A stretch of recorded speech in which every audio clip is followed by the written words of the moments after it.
Hi there, and welcome to the Cotswold Explorer. I'm Robin Shuckburgh, and we're exploring the wonderful region of the Cotswolds in southwest England.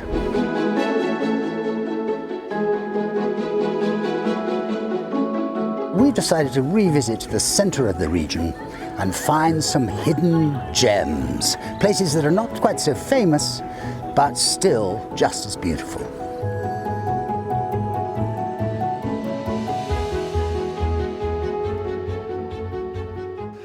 Today you find me in the little village of Bledington in the Cotswolds, in front of St Leonard's Church, this extraordinary north wall. If you think, as I do, that it looks beautiful from out here, just wait till you see what it's like inside. We're going to show you around. Come with me. It took me a while to realise why it was that I had a nagging memory of Bledington. My memory isn't what it was, and it was a great many years ago, but my wife and I were summoned to the King's Arms on the Green for lunch before a wedding, probably 25 years ago or more. We were told that it was one of the best pubs in the Cotswolds, owned and run by the then young star of the Cotswold pub business, Archie or Ewing.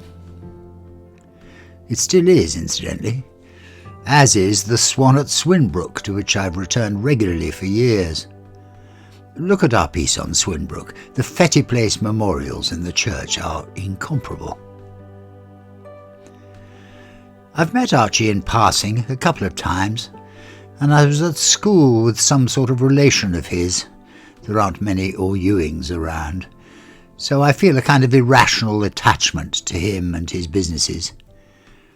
As you know, we don't go in much for recommending places, but this one I'm happy to endorse.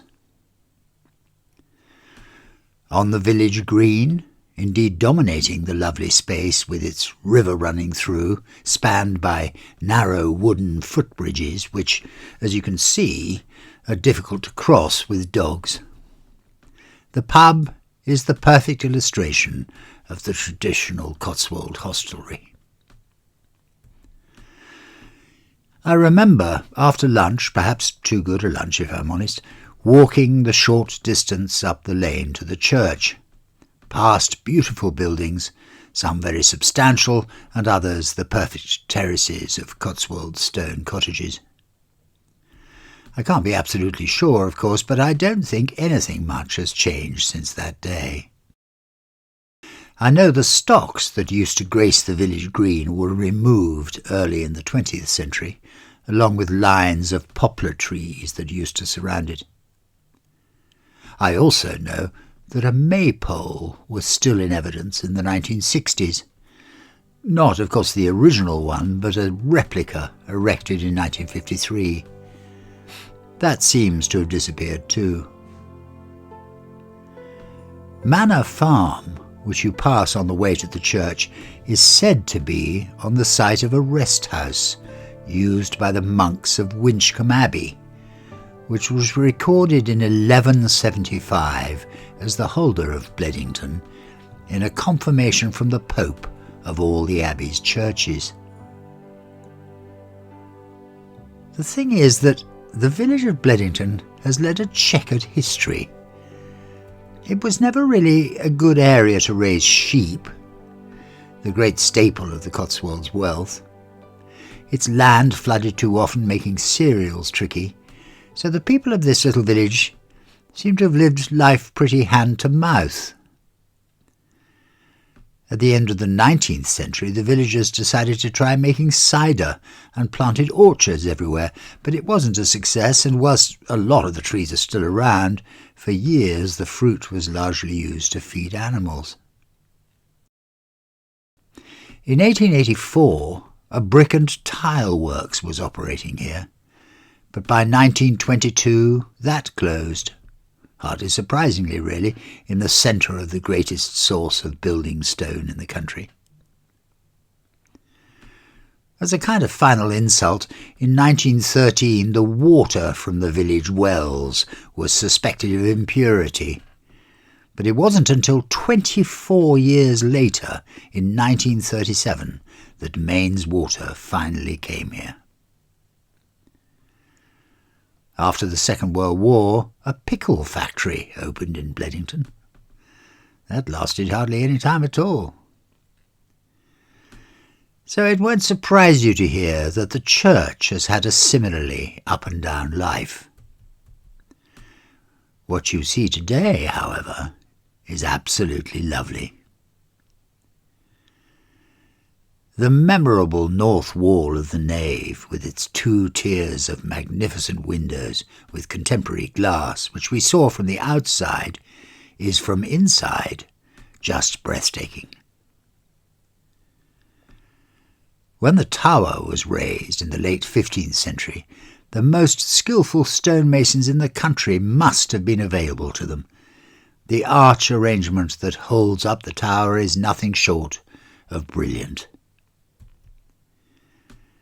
It's probable that at the same time the small, unusual bell cut above the chancel arch was moved from the west gable to where, unusually, it now provides a sanctus bell rung from the west wall of the chancel. The tower, incidentally, has a 6-bell peal, but I'm not quite certain why the second bell, dated 1639 by James Keane of Woodstock, is sitting on the chancel floor. Perhaps it's been replaced, as there do seem to be 6 rope pulls in the ringing chamber, to which, incidentally, a staircase was built in 1996 by Christopher Kubale. Look up to the lovely carved angel corbels. Indeed, look everywhere in this lovely church for treasures of all kinds. The wrought iron hourglass stand by the 1904 pulpit, the plain Norman tub font, the amazing wall paintings, some of which have only recently been discovered.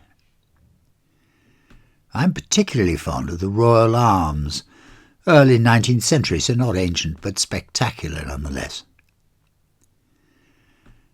There is a strange but moving long-haired female medieval saint, strangely off-centre in the frame above the nave altar.